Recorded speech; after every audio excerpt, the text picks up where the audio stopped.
Hi, this is Braden Holtby.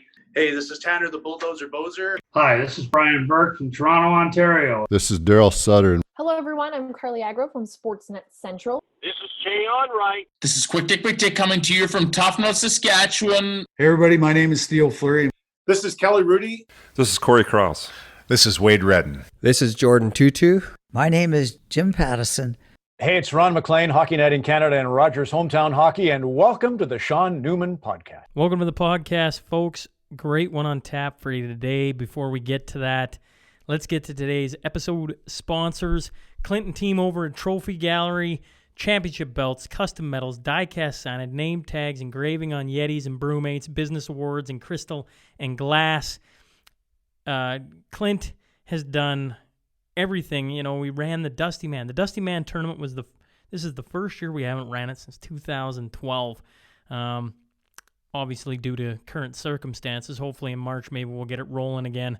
But Clint has done all the trophies for us, and they are top-notch. You can't get anything better than Clint. He also ships Canada wide. Go to trophygallery.ca. Shop online, over 5,000 products. Use Newman, promo code Newman, for 15% off. Any sport, anytime, bodybuilding to hockey, visit Trophy Gallery. Clay Smiley over at Profit River. Profit River is a retailer of firearms, optics, and accessories serving all of Canada. They specialize in importing firearms from the United States, hard-to-find calibers, rare firearms, special editions. Make sure you check them out at profitriver.com. I'm teaming up with the Lloydminster Regional Health Foundation for Giving Tuesday Radiothon December 15th to help raise money for the hospital. We'll be doing a 12-hour, 7 a.m. to 7 p.m. Facebook live stream where we'll sit down with different people from the community to share stories about the hospital and why it is so important to our community. Guests are starting to range from Mr. Shep, he's been a guest on the podcast. Brandy Hofer, she's been a guest on the podcast. We're going to have some call-ins from guys like Scott Hartnell, Wade Redden. It's going to be a cool 12-hour radiothon, hoping to raise some money. Last year, we raised $50,000 for a new Pyxis automated pill dispensing machine. This year, we're looking to exceed that goal with money going to upgrades to the hospital and a couple other projects going on in the border city. I know times are tough, but, man, our community, when times are tough, that's when the best shine. So be on the lookout December 15th, 7 a.m. to 7 p.m. It's going to be a Facebook live stream for 12 hours raising money for the Lloydminster Hospital. HSI Group, they're the local oil field burners and combustion experts that can help make sure you have a compliant system working for you. The team also offers security, surveillance, and automation products for residential, commercial, livestock, and agricultural applications. I saw their van out front of the old studio building last week, and it looks like maybe some installation of some cameras coming in here, which is pretty cool. They use technology to give you peace of mind so you can focus on the things that truly matter. Make sure if you're interested, give Brody or Kim a call, 306-825-6310, or stop in 3902 52nd Street. Gartner Management is a Lloydminster-based company specializing in all types of rental properties to help meet your needs. Whether you're looking for something like what I got, just a small little office space, or 6,000 square foot commercial space, give Wade Gartner a call, 780-808-5025. Shout out to the team over at Read 'em Right for the SNP billboard. If you're looking for billboards, man, they know how to put them together. A shout out as well to Deanna Wandler for her creative input on that one. If you're heading into any of these businesses, I know COVID is wreaking, is causing some problems on getting into some of these businesses. But if you do get in there, make sure you tell them you heard about them on the podcast. And if you're interested in advertising on the show, visit SeanNewmanPodcast.com. In the top right corner, hit the contact button and send me your contact information. We got lots of different options, and I want to find something that can work for the both of us. Now, let's get on to that T-Bar 1 tale of the tape.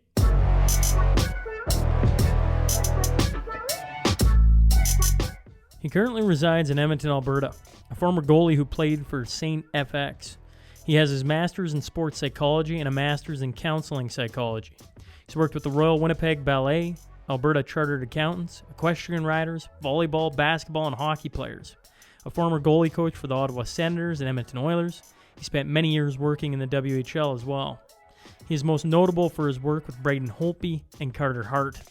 I'm talking about John Stevenson. So buckle up. Here we go. This is John Stevenson, and welcome to the Sean Newman Podcast.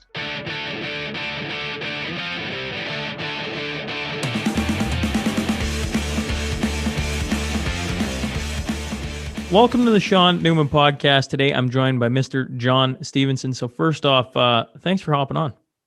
Thank you for having me on your show. Thanks so much. Now, before we even started, I had a couple different little fun things to get going with, but you mentioned you've never tried alcohol before, like never a drop? Accidentally once, I thought somebody had said there was a Coke, and the Coke for me, so I took it, and sure enough, it was a rum and Coke. That was the only time I was like, oh, right, like that was the only time I've ever touched alcohol. I'm curious. Unfortunately, I lost a friend when he was 16 years old, and his mom had purposely had an open casket service. And this is going to sound a little bit strange, but he was a really good looking guy, and he did a lot of modeling actually. And when they had the service, you walk by and you're like, who was that? And not to be disrespectful, but it was just to this day, it just gives me chills. And that was kind of the first thing that just made me aware of alcohol. And to this day, it just has a very, sad and lingering effect. And literally, he had 2 beer that night, and he just went off a country road, and unfortunately killed himself. Ah, shit. And you and I had mentioned before, like I went to St. Francis Xavier University, and kind of a wake-up call. I saw a lot of stuff on the campus, just a lot of negative stuff with alcohol involved, and that just again reaffirmed for me that I can have fun without it. I've never touched drugs. I've never touched alcohol. And those were kind of things, playing hockey, and I grew up in Sherwood Park. I grew up in Toronto first, but I grew up in Sherwood Park, and I'm sure you go to these bush parties and stuff like that. And just from my perspective, I just didn't see a lot of great stuff around it. And so that's how I just chose not to get involved in that. I could. And for me, I thought I could and I did. I had just as much fun without it. I think sometimes some people thought I was drinking alcohol. But no, that was kind of my experience around that. It's interesting because, well, alcohol is just so commonplace. It is. And I mean, I think of myself. I played senior hockey in my hometown of Hillmont, Saskatchewan for 9 years. And one of my favorite parts was the socializing after, just having a beer or two in the dressing room.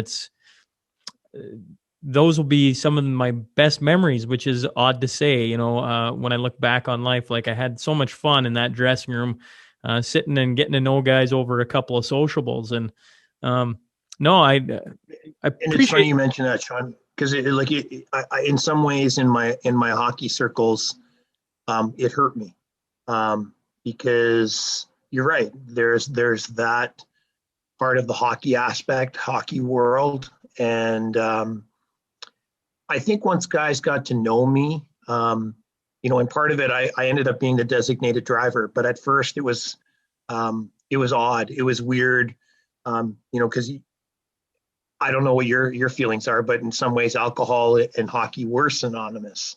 Like I said, not anything negative, but that's, what you did. And, whether you're playing beer league afterwards or things like that. But yeah, and I know when I was in the National Hockey League,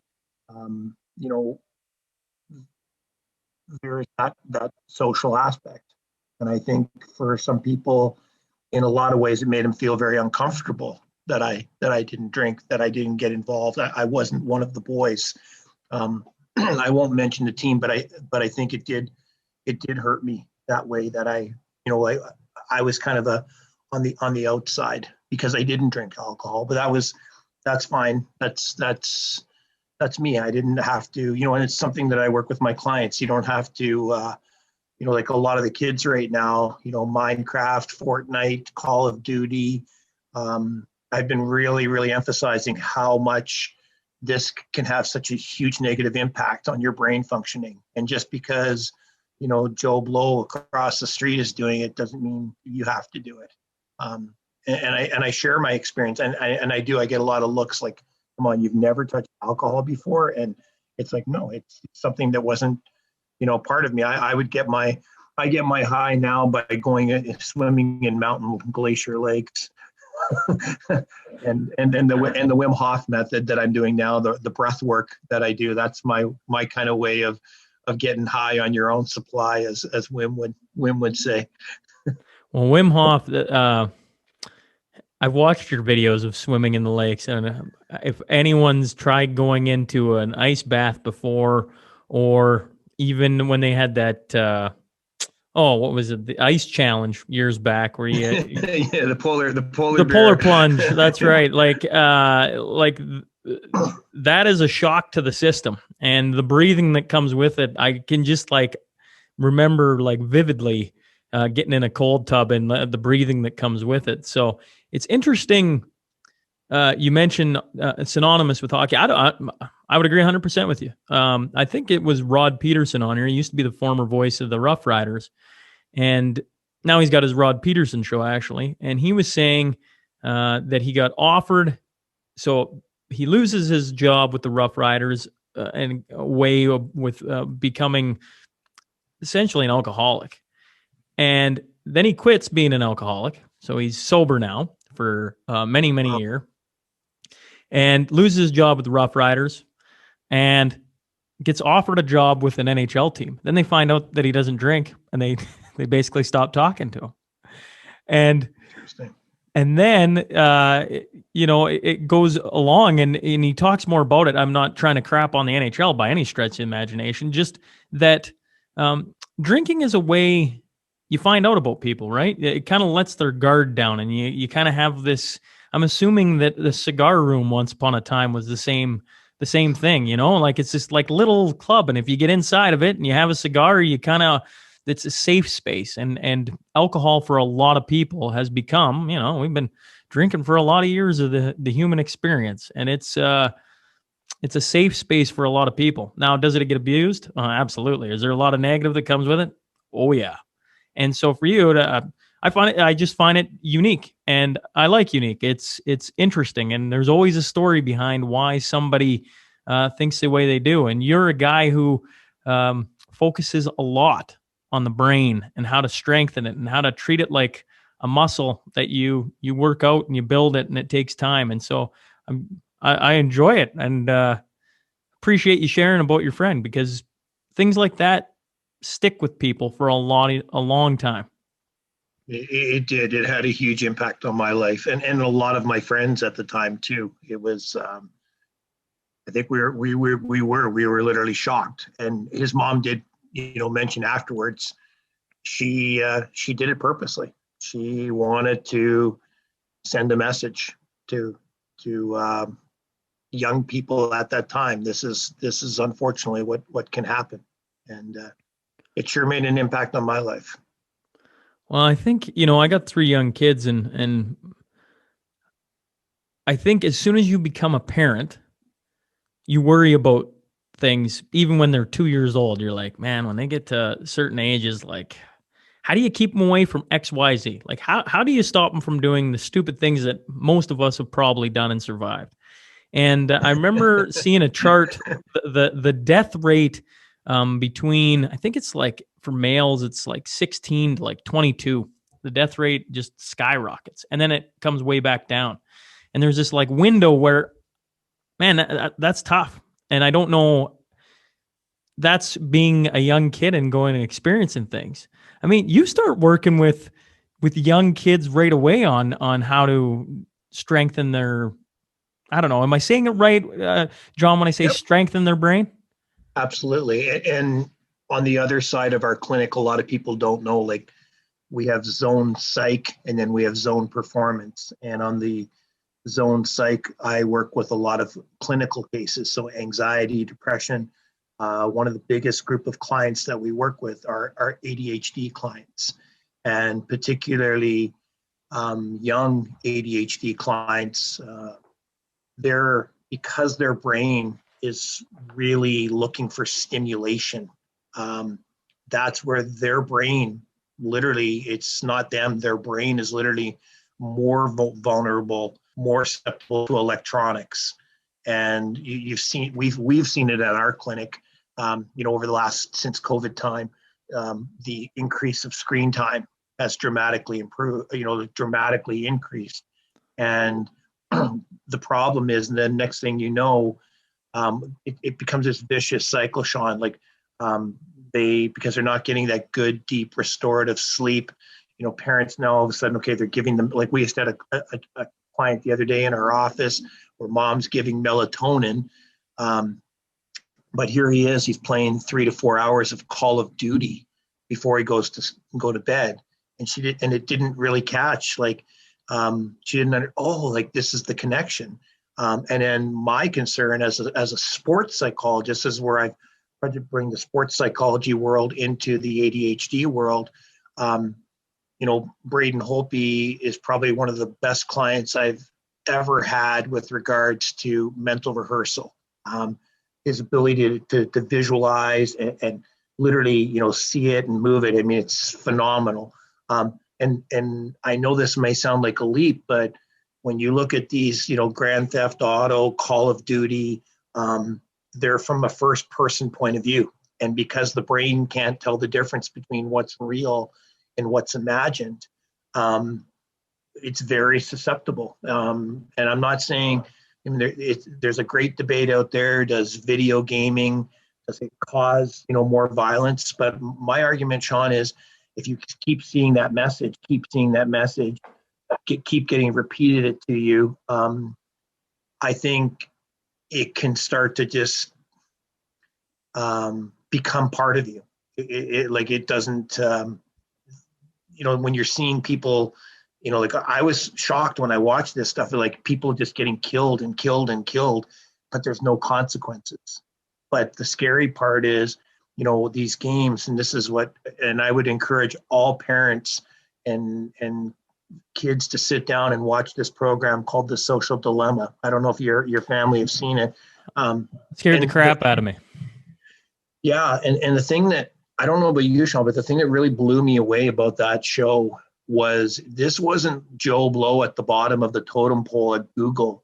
These were guys that were making, I'm sure, a substantial amount of money, and they walked away from it, and because of the ethical and the moral dilemma. And I've had a lot of kids since, I've watched that show about a week ago, 10 days ago.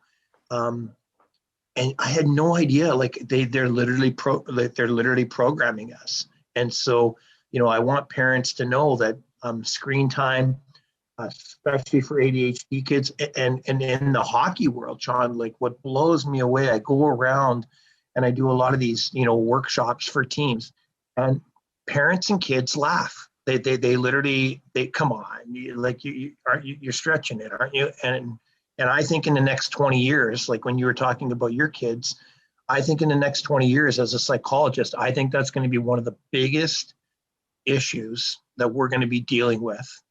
That's going to have serious ramifications for mental health. And I call it electronics, YouTube, your gaming, Instagram, TikTok, you name it, all of that. And it concerns me as a parent and as a psychologist. Well, the technology is only getting better too, John. Like the VR simulations, pretty soon you won't, you go down that rabbit hole, pretty soon you won't be able to distinguish reality, real walking around here to what's in a game. Because as that gets better and you can put a headset on and have an alternate life, we all joke about, when I was growing up, I'm in my 30s, 34, by no stretch of the imagination. Am I old? To some 20-year-olds, I'm definitely over the hill, but to most, I'm still a young guy. When I was growing up, it was the Nintendo, and it was pretty simplistic, right? Like, I mean, you're Mario, you jump over some things. I still remember the Atari, and like just like simple. Now, you know, like we joke around. Like my oldest brother's 10 years older than me, and he'll get playing a baseball game, and you can do career mode. Heck, they brought that out probably 10 years ago, right? Where you can have a person in a game and like lead an alternate life that just kind of escapes your life and allows you to just go into a game. Heck, and I'm not judging anyone, because sometimes you just need to decompress and get away. And video games and social media and everything else are lending that to us on a minute by minute basis. And the thing that always scares me about the screen time is your phone now will tell you how much screen time you have. And it can be hours upon hours, and you go, oh yeah, and you almost flick it away like, oh, that isn't a big deal. But it's like, well, it says here that you spent 4 hours a day on your phone. That's should be alarming. Well, the research that I just did a presentation for parents on ADHD on Wednesday, Sean, and all the research that I did leading up to that presentation is anything more than 2 hours a day really makes your brain vulnerable. And vulnerable to what? So what happens is you get these dopamine, you get the serotonin, you get the chemical releases, and so you get this hit, and then guess what your brain wants? More. And then next thing you know, it you know, and I've had people come on, John. It's a half an hour. It's, you know. And next thing you know, it's going up and up and up. And I mean, learning, if you're not getting a good deep restorative sleep, learning issues, you know, if you're sitting in front of the computer all day, you know, they've shown obesity, the blue light, you know, here I am wearing glasses. It has a lot of issues with regards to, you know, vision. There's so many issues that research has shown, but the one that scares me the most is, and especially for athletes, is it produces a lot more slower brainwave activity. So if you're going up the level, you know, and you know this better than anybody, from Atom AA to Pee Wee AA to Bantam A, well, guess what's happening to the game? It's getting faster and faster and faster. And if you're doing something that is making your brain slower, guess what? It's going to make you vulnerable. Translates onto the ice. Big time. And so it's, to me, you know, we've got involved with companies now like NeuroTracker, Synaptic, Reflection, all these cognitive perceptual. And what I would say to any of the kids, why don't we do something that's healthy for your brain rather than harmful? Let's do something that's going to strengthen your brain, whether it be in the classroom or whether it be on the playing surface.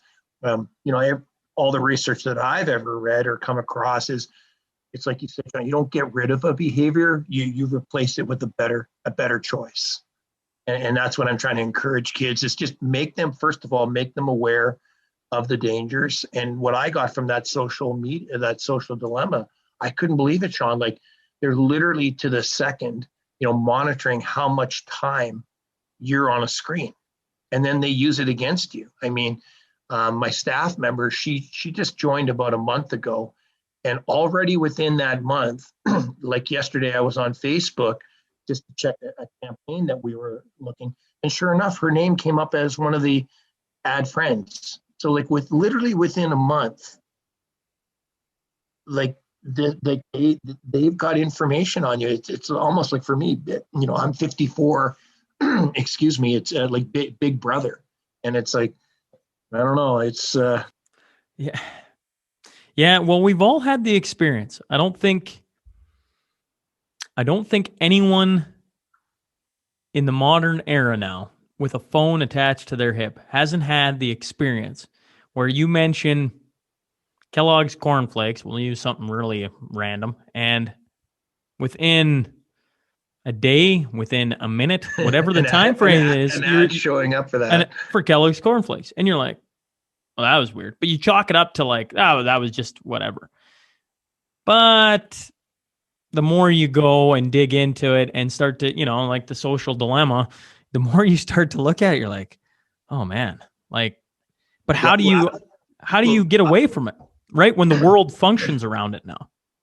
Well, and the other thing that you mentioned, Sean, is it's the old cliche or phrase, what you don't use, you lose. And a lot of the schools now are going paperless. And if you're not using this, your cursive skills. How good are your cursive skills, John? It got a lot worse. Like it has got a lot worse. When I had to write the SAT, ACT, the two tests there to get down in the States, one of the skills that you had to do on the test was just write a paragraph in cursive. I remember that. And I remember being like, oh God, I'm like, all right. And I wrote it, and I thought my cursive was pretty poor, but I wrote it all. I mean, it was like riding a bike. I had to rethink about some things. And when I handed it in, that was back in 2006, 2007, one of those 2 years. The lady said, wow, your cursive is really good. And I remember thinking, if that's really good, imagine what everybody's moving to. Well, now, we had to take cursive by like grade 4 or 5. We were taking cursive every day at school. Now, you talk about paperless. Well, there's no cursive being... There's no cursive. Heck, I went to, talking about even more paperless. We went to a hockey game, and they're not using paper, fill out the teams. Everything's by computer, right? And I know that's a very small skill. Believe me, that is a small skill. But that's still a skill. And that's still using your brain to write out the teams and know how to put things in everywhere. And automation is great. But you start pulling away all those, I go back to what you said. If you don't use it, you lose it. Well, like last Monday, we had a soccer team in our cognitive perceptual training room. They're finished, and it's around 8:00 at night, and there's 4 of them, and we're bringing this up. And take a guess how much on average, Sean, each of these 15-year-old boys had been on their phone that day. That day, just that day? Yeah. 2.5 hours. 8 to 9 hours. 8 hours. Yes. Oh. And that's what scares me. And if you're playing soccer, and I know they've got into a lot of these debates about, if you take heading, out of soccer, you're literally, ruining the integrity of the game. But you combine, like, to me, you're doing something, you're constantly banging your head, and there's literally days, like we've had female soccer players are more vulnerable to heading than male. And we've had literally coaches where they've just done a session that day on heading the ball. And there have been situations that I've seen over the years where girls are coming in the following day with headaches. And then again, now if you start adding that other piece to it, it just concerns me. That's the part that really concerns me. So if I heard that correct, what you're saying is by us using technology for extended periods of time, or it using us for extended periods of time. Sure. Yes. Sure. Yeah. Absolutely. And then adding in bumps and knocks to the head, those knocks are becoming more problematic than before? I believe so. Yes. And I thought, the movie that Will Smith was it Concussion? Yeah, Concussion, which is fantastic. When I saw that, I'll be honest, I thought it was going to have more of an impact in the sports world. Well, what's your thoughts? I actually thought it was going to. There's too much money. That's what I took from the movie. That's what I've taken from everything that you want to talk about, whether you're talking politics or you're talking sports. When there's that amount of money involved, that is a big machine. And Will Smith's character, and I'm forgetting the doctor, which is terrible of me, but his character ran into that. And that's what you see throughout the movie. He does very good research, finds out a very troubling thing, but what, they're trying. The professional sports is trying. Yeah. But part of the allure to professional sports and sports in general is, football is a physical sport. Hockey is a physical sport. So the old part of me goes, well, what is hockey without hitting? Or what is football without the bump and crash? I mean, it's kind of archaic, but that's the beauty part of it. But now what you're saying is as we rely more on technology, you're going to start to see more and more, or as technology uses us, you're going to start to see more and more of these issues come to the forefront because our brains essentially are becoming, I don't know if it's the proper term, John, but you're saying weaker. More susceptible. You've got that. It literally is, in my opinion, digital heroin. And the argument that I had, like, because I work with a lot of kids all over the world, and the argument that I kept hearing all the time, especially during COVID, is, well, it gives them a form of connection with their friends. And a lot of parents might get angry when I say this, but I literally had this one parent where I said, okay, would you willingly let your son or daughter go over to another friend's house, knowing that they were, and we're talking 10 and 11-year-old kids, knowing that they were going to smoke a bong, do a bong that day, because it was going to at least let them have a social connection. And she's like, well, absolutely not. I'm saying that's literally what this is. Like we've had, it's not uncommon in my office right now, Sean, especially with my ADHD clients, where you're hearing 6-7 hours a day, and is that on parenting then, John? I like, boy, that's a great question. I think, because you were talking about being judgmental, to me, I'm reluctant to say this, but yes, because I think in some ways, like, if mom knows that young guy the other day was playing 3 or 4 hours of Call of Duty every day, right? I think in a little bit, I'll backtrack a little bit. I think some parents really don't know the ramifications that this can do to the brain. And so, like, come on, it's a video game. It's not that bad. But I think if all of a sudden the message gets out and we let people know, how serious this is, but they still choose not to, to do something about it, then that's to me, like I always say, like with my presentations, I can't tell you what to do, but what I want to do is give you the best, all the information so that you can make a good informed, choice. But we have seen it where all of a sudden the electronics now has become a babysitter.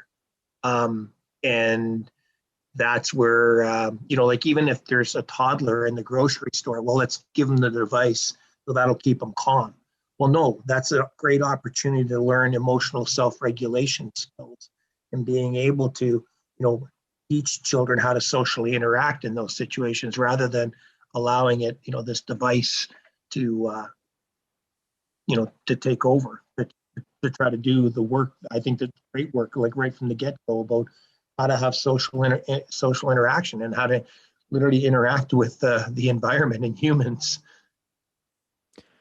Sorry, I got off track here today. I'm very passionate about this. No, it's perfectly fine. This is what a podcast is all about. This is what I love. Right here, I told you I was in my happy place before we started, so you can't. I love a good discussion. I love learning things. I think you mentioned judgmental. So we'll use me as a case in point. I got 3 young kids, 4 and under. And at times, both myself and my wife both work full-time jobs. So you come home and you're trying to put on supper, you're trying to do this, you're trying to do that. And to flick on the TV, you're absolutely bang on. It is a way to grab their attention so you can finish what you need to get done in order to carry on. And so I think, when it comes to what's going on today, there's more and more families working 2 jobs, right? So you got parents going both ways, which isn't a bad thing. I'm not knocking on that whatsoever. I think it's great. I think that's, I'm doing it in my life. My wife wants to be just as fulfilled as I do in a career and trying to chase things. But one of the things that comes at the end of that is when you get home and you got your kids there, you have to be pretty in the moment to realize and understand that you can't just turn off your brain, give them the TV, and that way you get a few moments to yourself. That's what you're getting at. Because by doing that, you're setting up a lot of failure down the road. And you just don't understand it because you can't see it happen immediately. Like, that takes time. You talk a lot about the 7 C's, I think it is. And one of them is consistency. Well, what does consistency do over a week? Not really a whole bunch. I mean, everybody's been to the gym, where you go to the gym for a week or two, you feel freaking awesome. But if you don't continue to do that, it doesn't compound, right? So you want to lose weight, let's take weight. Or you want to gain muscle, you go to the gym for 2 weeks, you might lose a bit of weight. Heck, you might feel good. But if you don't continue that trend for the next year, 10 years, that falls off pretty quick. Same thing can be said about a TV or a video game or anything. If it's once in a while, the effects, I would assume, wouldn't be so, measurable. But when it becomes 8-9 hours a day, consistently, month after month after month, I can see where that adds up. And I can see, man, that is a scary thought. For parents these days, I understand why it's easy, right? Your kid goes downstairs and they're out of your hair. Oh, that's good. They're keeping themselves entertained. But when the entertainment maybe has a downside that we just haven't fully understood yet, I get what you're saying. And I don't think you're taking the conversation away from something you're passionate about. That's what a good conversation is all about, something that people are passionate about. Well, and I think it's, you said you're in mid-30s. I'm mid-50s here. But what I wasn't, like, you and I have life skills where we can have that self-control and we can step back and monitor our behavior. I think, to ask a 10-year-old or an 8-year-old or a 16-year-old to have that, I think you're asking a lot. And that's that part again, that you're getting those. If people, I would encourage anybody to look at Stephen Kotler's work about the flow experience and the type of chemicals that are released when you get into that flow state. And that's why, to be outdoors, you can get into that natural high, and beneficial for the brain, as opposed to, that's the part I think a lot of the kids I've had, since some of the kids have watched this program, I think even now that they're more aware that this is what's going on, it's still difficult for them, John, to put that device down. Like the one that we hear all the time in our office is, John, thank you for making me aware of this, but okay, what do I do instead now? So I said, what would be something that you could do with your friends rather than doing, Call of Duty? Well, I'll go ride my bike. And then all of a sudden it's like, well, this one friend is not allowed to ride their bike. And well, I don't want to go ride my bike, by myself. And it's, then you hear all these different things that come in that we're talking about, healthy choices, healthy alternative choices. And then I hear all this, well, that's going to be harder. That's going to be, this, it's going to be that. And so that's part of, I'm not an addictionist, an addiction specialist by any means, but these are the kind of things that, like you mentioned about you and your wife, like in some families, like I know in ours, like for that 4 o'clock, window to 6 o'clock, no one's at home. Like they're like, because both parents are working, and in that that 2 hour window, okay, what's going on? Like, and if that iPad is is there. It's tough. Like it's a really tough dilemma for parents and for the kids. And I don't know if there's an easy answer for it. I know for hockey guys, I've literally seen, in the Western Hockey League where guys, like they have the morning skate, and I might get myself into a lot of trouble with this, but I've had kids where they haven't had a sip of water, Sean, like not a sip of water. From the moment they woke up, they haven't had a sip of water. They haven't eaten anything, but guess how much time they've been on their phone prior to that morning skate? As soon as you wake up. Yeah. And then next thing you know, they're going on the ice. Now, am I saying that that's going to cause a concussion? No, I'm not saying that. I'm saying it's making you more vulnerable. That's what and that's not just me. That's what the research is also is showing. And I think, I love what the league has done. All the leagues, I think they're doing a way better job of, managing concussions and all that. But I think there's a lot of stuff that needs to be on the front end of things in terms of preventing, and the media stuff, the electronics. I think there's a lot of work that still needs to be done. Well, a couple of things that come to mind is the phone thing, specifically with kids. You're talking about trying to get them to do different things instead of Call of Duty, that kind of thing. It goes kind of back to where we started with the alcohol. The phone thing is kind of, social bonding. That's right. And once again, I look at my kids, right? And I've watched Social Dilemma, and my wife and I have talked a ton about it. And we don't want our kids to be exposed to any of that, like until they're able to handle it, right? So what's that? I don't know, high school? Well, imagine the social pressure that's going to come in between those years when everyone's getting an iPad. Everybody's got a phone. Everybody wants to know where everyone is at all times, blah, blah, blah. So the pressure on them is going to be no different than what I assume you've gone through with alcohol. The other thing you brought up is okay being by yourself. And I think we all, obviously,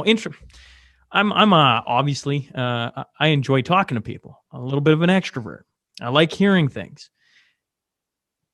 But I think a lot of us struggle, including myself, with just being by yourself. I was thinking, it was yesterday night, I took the dogs for a walk. And normally I listen to a podcast, an audiobook, music. I don't like quiet. I like learning things. I like constantly on the go. And when I started reading about you a couple days ago, you talked a lot about quieting the brain and kind of being in the moment. And I went, you know what? I'm going to walk the dogs without anything on. Let's just see how that goes, right? And it's a completely new experience. And I'm not sitting here saying it was spiritual or transforming, but just to understand how much technology we jam into the brain from the moment you wake up to the moment you go to bed is, compared to what? I don't know. John, you tell me. Is it 50 years ago?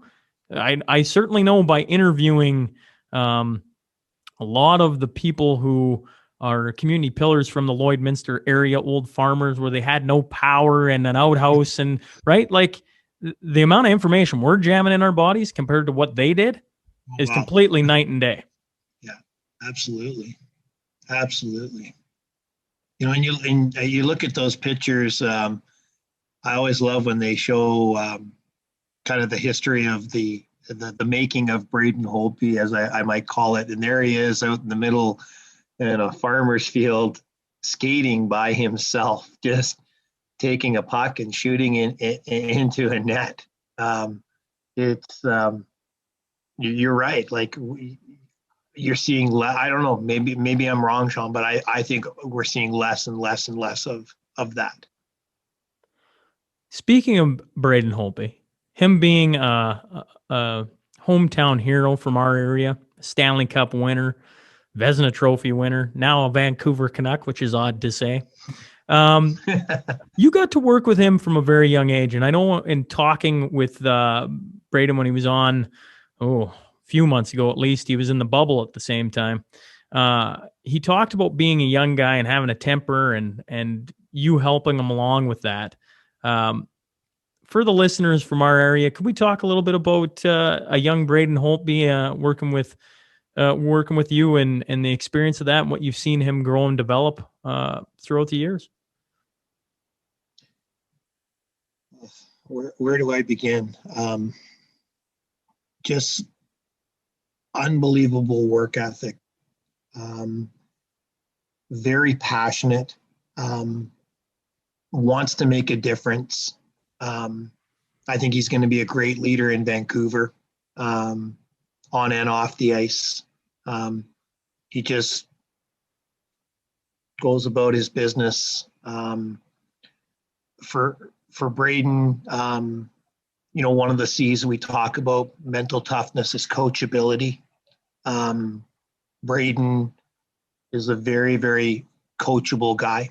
There's a lot of guys in the NHL where, and I'm sure you've seen this because you played pro, is a coach might suggest an idea to them and they really, their ego gets up and they get angry. Braden, throughout his career, we joked about it a long time ago that Braden, you're going to have a lot of, goalie coaches, and what did I think in Washington, he had 5, 6 alone. And what made him so good is he would take different ideas from different guys, off and off on the ice. And that takes a special person to have that openness, and Braden, oh my gosh, what an athlete, what an athlete. And, when Mitch Korn, came in and did a lot of, significant changes, to have that openness to try that, to me, that just speaks volumes about, who Braden is and the work that Scott Murray has done with him. It'll be interesting to see how things go with Ian Clark, another goalie coach. But Braden, when Braden was so good, I mean, he was one of the best goalies in the Western Hockey League. That ability to stay poised, and that ability to stay calm, especially when things are going well.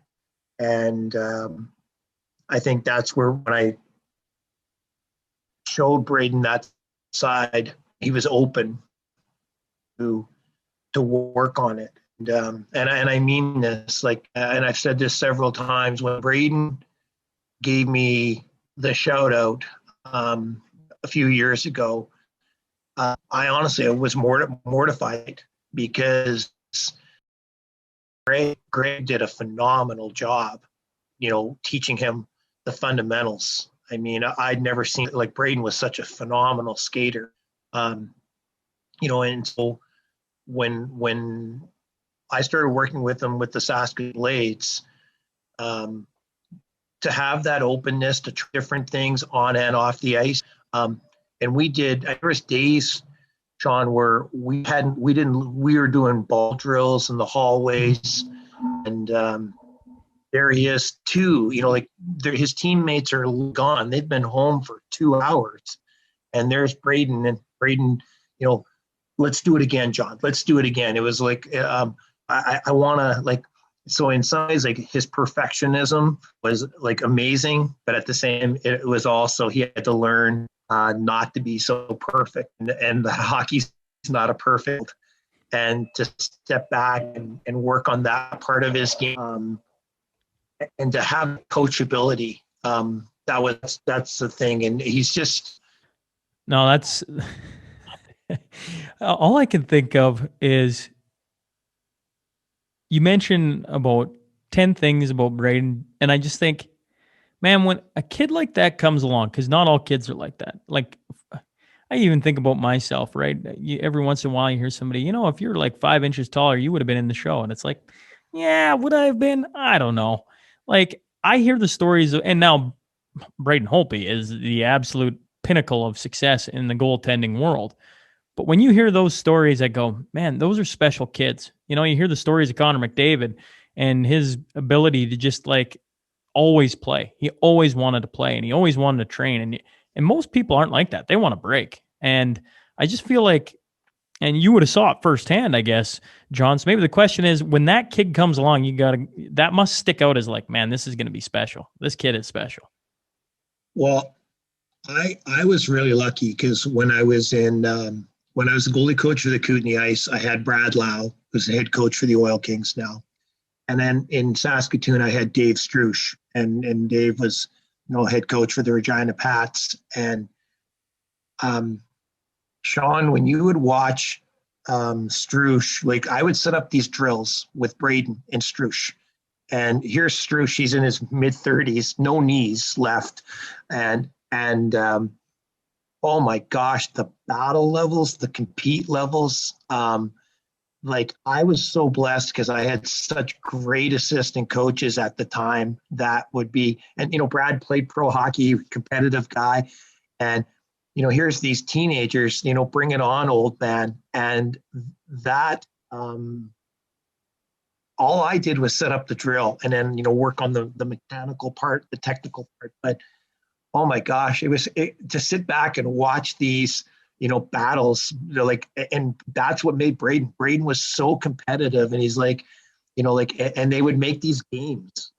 It had nothing to do with me. Here I'm sitting back and I'm watching these guys. And, I remember in Saskatoon, I think I hope guys have good memories of that, but guys would go down and practice and take a shot on Braden, and I'd turn around and I'd say, yeah, I got that at Tim Hortons this morning, that frickin' muffin.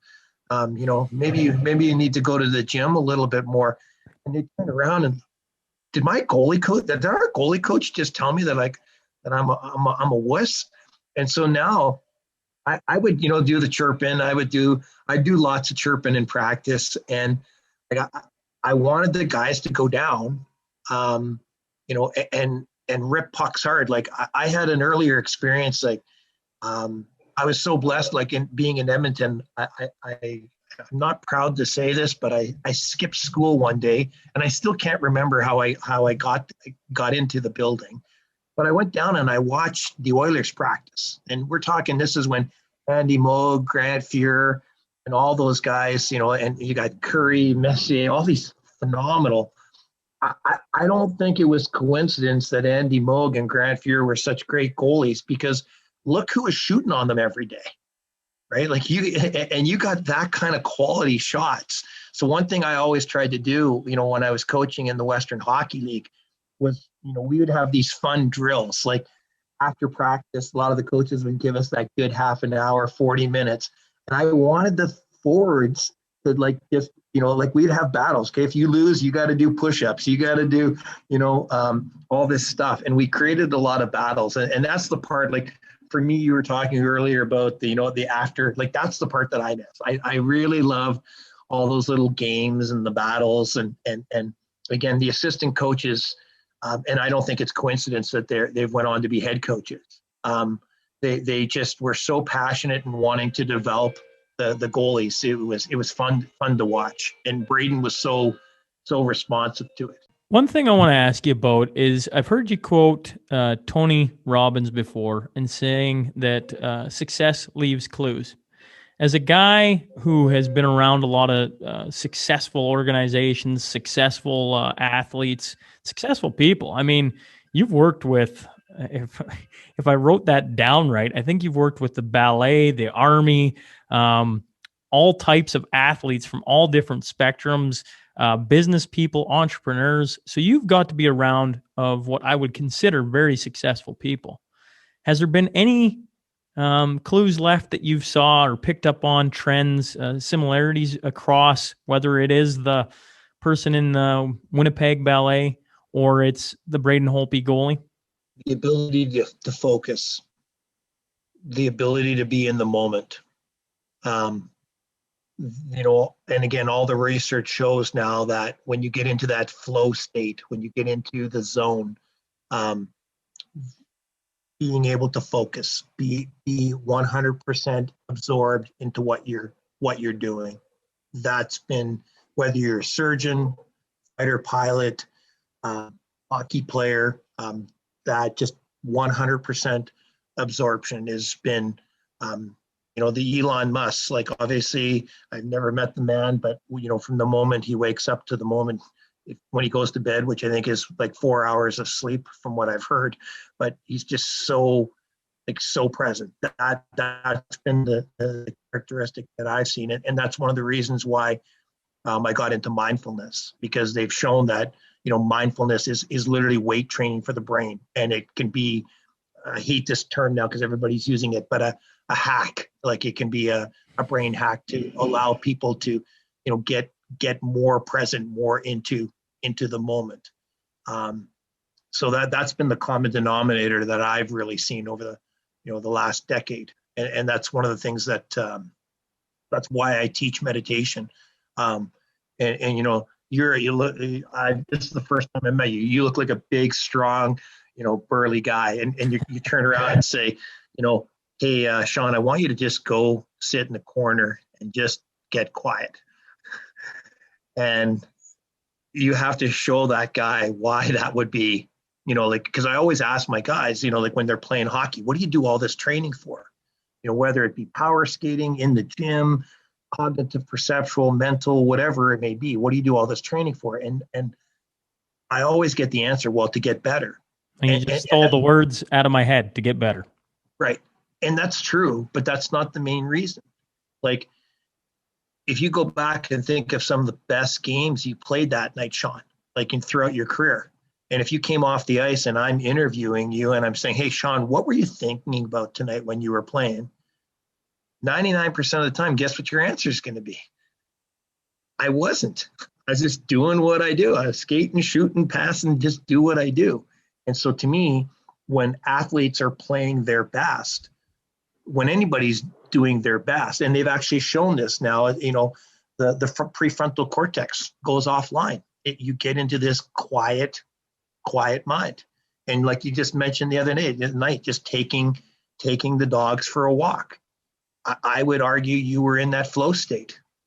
And that's one of the things that I do a lot now, is teaching clients how to get into that type of practice. And it is a practice, a daily practice. It's uncomfortable to sometimes monitor your thoughts. I do it now. I started this podcast, John, back in February 2019. And I remember I used to do one episode a week. And I used to listen to every episode because I want to get better. I still want to get better. And what I couldn't get over was how often I didn't listen to the guest. And what I started doing, it's already happened to me probably 5 times since we started, is I got a separate screen, right? So in theory, if we ever get bogged down, all of a sudden we're not talking anymore, I can go, let's pick a topic, and away we go again, right? But I've found, and I could be wrong, there's only been a couple of guys who have proved this theory wrong, is that if you're in it, like you're talking about, be in the moment, you're going to pick up on something and let that actually, and the problem I got now is when I listen to people, I get too many ideas. I'm like, oh my God, right? And it's trying to just declutter that so that you get down. But being in the moment, I think that's awesome. It's hard to do all the time. It's hard to, and maybe it's impossible to do. I'm not 100% sure, but to be in the moment and be engaged, I completely get that. That's been the common denominator that I've seen. Is that they're engaged. They know how to just focus in. Yep. That's cool. Well, I don't want to hold you here all day. We got the final little piece here that I do with all my guests. It's the Crude Master Final Five. A shout out to Heath and Tracy McDonald, sponsors of the podcast since the very beginning, believers in the podcast since the very beginning. It's just 5 quick questions, long or short as you want to go. I got no time frame, but I want to get you back to your Saturday and Halloween and everything else. So if you could recommend one book to the listeners or to myself, what's one book that's caught your attention lately or in the past? I will. Can you see that, Sean? Breathe Golf. Yes. The one thing I love about this lady, she's from the UK, because I get a lot of my hockey players. This is interesting. More and more guys, Sean, are getting open to meditation. but you'll hear, okay, I'm going to pull out my Insight Timer. I'm going to pull out Calm. I'm going to pull out Headspace. And I have one American Hockey League goalie, and he says, Johnny, I got it. I do this already. He says, I use my Headspace every day. But the problem is with that is, what are you going to do? Like, pull out your Headspace in that moment and say, wait a second, guys, I got to do my meditation. No, like, what you want, in my opinion, I think guided meditations initially are good because it helps helps the client, makes it easier. But you eventually want to get it to the point where you can do it anywhere, anytime, any place on your own. So for me, the Breathe Golf, and it sounds, even if you're not a golfer, you can take this. If you were a surgeon, you could read this book and take the principles from it and apply it to, you could take it and apply it to your podcast. So that's, and he's taking ancient wisdom that has a science, grounded in science now. So that's one of the things that I really love about that book. I will gladly pick up a book. I love a good new book. So if you're suggesting it, I'm gonna have to sit down and read it now. If you could sit and do this, where you sit across from one guy, and pick their brain, like I'm picking your brain, is there a guy you'd like to do that with, or gal for that matter? Greg Norman. Who is Greg Norman? He was a pro golfer. He was the white shark, great white shark. Oh, okay. That's a new one. Okay. To me, to watch Nick Faldo and what Dave Ledbetter, I was a huge golfer. And in fact, this is going to sound bad. I was more of a more passionate golfer than I was a hockey guy. And, when Greg Norman had the epic collapse at the Masters, and how that event could single-handedly, not just your sporting life, but your life, and how mentally resilient Greg Norman was to that. That's something I would love to hear, how he was, in my opinion, from what outside, didn't let that get to him. That's a guy I'd love to interview. Oh, that's fantastic. How about someone you'd like to work with? If you could pick a golfer, current athlete, or anyone across the spectrum that's currently out there making things happen, is there someone that you'd like to, sit down and work with them? Oh boy, that's a great question, Sean.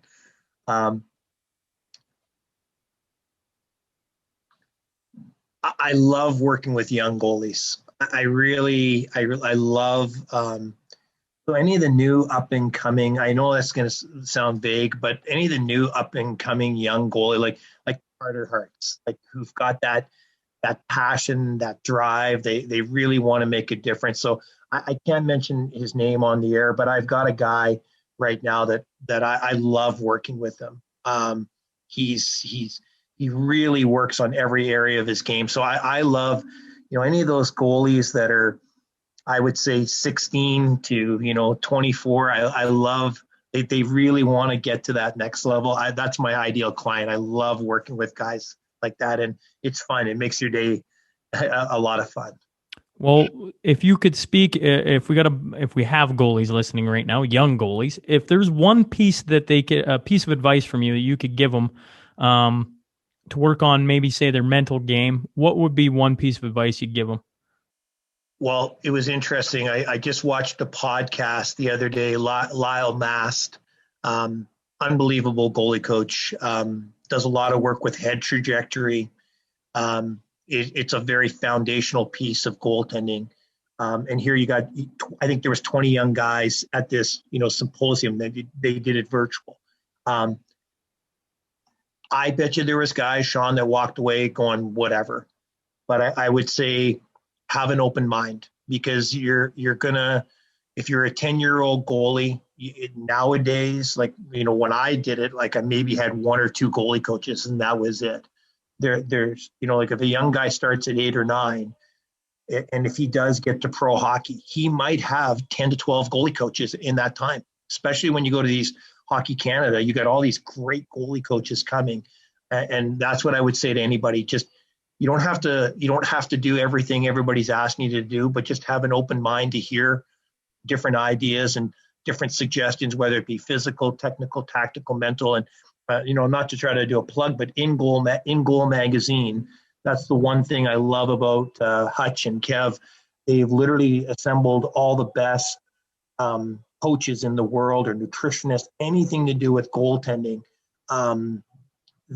to not go in. And I know there's pro goalies. That's what I love about it. There's pro goalies that go in and listen to those podcasts, because they still, there's guys, I can't mention names, but they're in their 30s and they're still listening to that because they have that openness. They park their ego and they say, yeah, I want to just get better. Whatever I can do to stop more pucks. That's what I would say, is having that openness, that coachability. That's a good lesson for anyone. It doesn't matter whether you're 30, 20, or 80. You want to get better every day. Constant, never-ending improvement. That's right. Your final one, a fun one, because you mentioned Wim Hof at the start. Where's the craziest place that you've Wim Hofed, done the Wim Hof method of getting in cold water? Are you familiar with Edith Cavell in Jasper? I can't say I am, but I'm going to look it up on a map immediately. There's a glacier, Angel Glacier. It's, oh my gosh, it's hauntingly beautiful. I literally did the Wim Hof this summer in the Glacier Lake. It was -8, the water. And I went in there for 5 minutes, and to be in that glacier water was absolutely, it was spectacular. It was amazing. Can I ask, what is it about the Wim Hof method that is attracted you to it, but then on top of it, kept you going? What was it? I mean, I'm assuming you like the mindset of what it's about, but after dunking yourself in cold water over and over and over again, what is it about that experience that has just obviously made you a huge fan of it? There's several things. From a physical point of view, I have just all the years playing hockey, I've had many knee surgeries. So when you're in the water, you get this analgesic. It's really helped me to manage my arthritis a lot more. That's one of the things. In Alberta, we have so many beautiful glacier lakes, like Lake Minnewanka, Upper Kananaskis, 5 lakes. So just like you were saying, Sean, the other night when you were walking your dogs, so when you're in those lakes, you just, that absorption, it's a meditative. You just feel, the only way, and I'm not going to do it justice, is you just feel so alive. And for me, I will go out in my backyard today and I'll go sit in the cold tub, and you just get into this quiet mind. There's just, because you're so into your body, you're so into your senses. That's one of the things that I've loved about the Wim Hof, is you literally get into your senses. And then I've been really blessed. There's a company in Calgary called One Breath. Vincent and Leanna Krause. I think you should have them on your podcast. And the one great thing about their workshops is this sense of community. It's one thing to do the breath work when you're doing it by yourself, but when you go to these workshops and you're surrounded by people, now obviously with COVID, but when I've done these workshops in the past, and you hear the energy level, and again, it's hard to describe in words, but that kind of bonding and community. And when you, I've been blessed, my girlfriend, she will, Lake Wabamun is 25 minutes away. And that, when you share that experience with people, it's truly amazing. So I've been, and when you get people It's so fun. Like our two girls, we love to go to Nordegg, and both of them went in the river this year. Like one of our 11-year-old girl, Sophia, she floated down the river with me, and she was terrified, but absolutely exhilarated, and you could just see her confidence level. So for me, when I've had a lot of great experience personally, but when you see these transformations in people, it's a little bit, maybe, I don't know, maybe like the fire walk that Tony Robbins does, or bursting through the panel. But when you've been at these workshops and you see, like, I can't do this, no. And all of a sudden you're like, and you see this power, like you just see this unbelievable power come through people. It's cool to watch, man. It's fun. So the word shock comes up to mind. Like, it's shock mindfulness. It forces you into your body, because if you've ever sat in a cold tub, and I think I talked about this right off the hop, you can't think of anything else but what you're doing and why on earth are you doing it? Because it's not the first time, at least the first time for me, I don't know if the word enjoyable would be used. The feeling after, like coming out of the cold tub and how it made your body feel, was amazing. But actually forcing yourself in there and having to sit through, and I can't even remember, 3-5 minutes, whatever it was, man, the feeling your feet get is you just can't recreate that. So it's to me, it reminds me of like shocking yourself into going inwards, because you have to, like, there's no choice in the matter. Well, and I think people learn a lot of times with anxiety and depression, sometimes people don't want to feel that. And so they push away from it. And the one thing with the cold water is you start to mentally, physically, in every aspect, you learn to be with it. And the more you're accepting of it, acknowledging of it, knowing that it's, when you know what goes up must come down, and when you can just be with it, that's when I've seen huge breakthroughs. Like, and I would encourage anybody, like, I mean, I've been in cold lakes for half an hour. I don't encourage anybody to go into Abraham Lake in Nordegg for half an hour, but I literally started just over 2 years ago. I started with 15 seconds of a cold shower, literally 15 seconds. And I would just encourage, like, I love when I see kids doing this, because they learn how to break through barriers. And the beauty thing, again, going back to what we started talking about, that's a healthy alternative to sitting there playing Call of Duty. And you can learn about yourself, and you can be in nature, and you can be in the out of doors, and just have this beautiful experience, where it doesn't cost you a cent. Well, I tell you what, that's one heck of a way to end an episode, because I agree with what you're saying, and it makes me want to rethink my Wim Hof a couple of experiences where you it's a shock value, man. But before I let you go, how can people find you, John? You want to give if you're on social media, website, that kind of thing? Yeah, so our company's called Zone Performance Psychology. There's 2 branches. There's our one website is zoneperformance.ca, and that's more the performance side of things. And then on our clinical for concussion rehab, anxiety, ADHD, depression, migraines, it's zonepsych.com. We're on Instagram. Our phone number is 780-803-5646.